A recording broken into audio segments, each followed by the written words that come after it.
Balikulungan ang 1998 textbook scam suspect na si Mary Ann Maslog matapos makatakas sa NBI gamit ang pekeng release order. Agad namang sinibak ang NBI officer na nagpalaya sa kanya.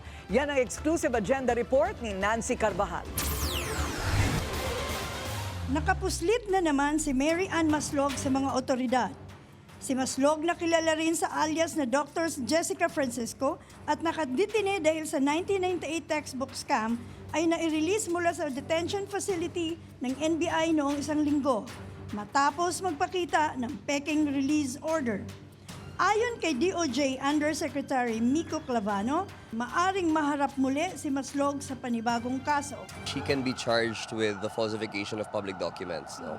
But moreover, she is subject to the warrantless arrest under the rules of court because under Article 125, one of those grounds where you can be subjected to a warrantless arrest is a fugitive who was able to escape from jail. 5 oras nang nakalaya si Maslog nang malaman mula sa Sandigan Bayan 2nd Division na walang release order na inisyu para sa kanya.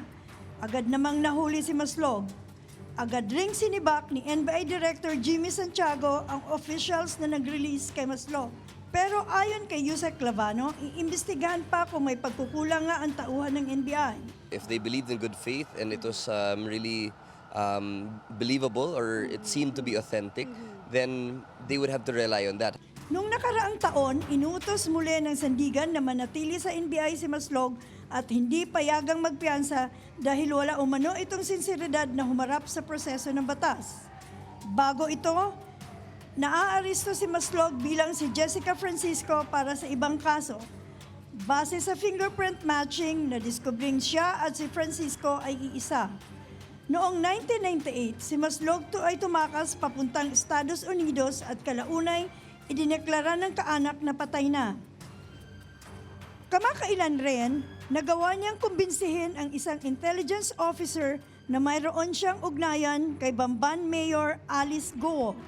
Para sa agenda, Nancy Carvajal, Bilyonaryo News Channel.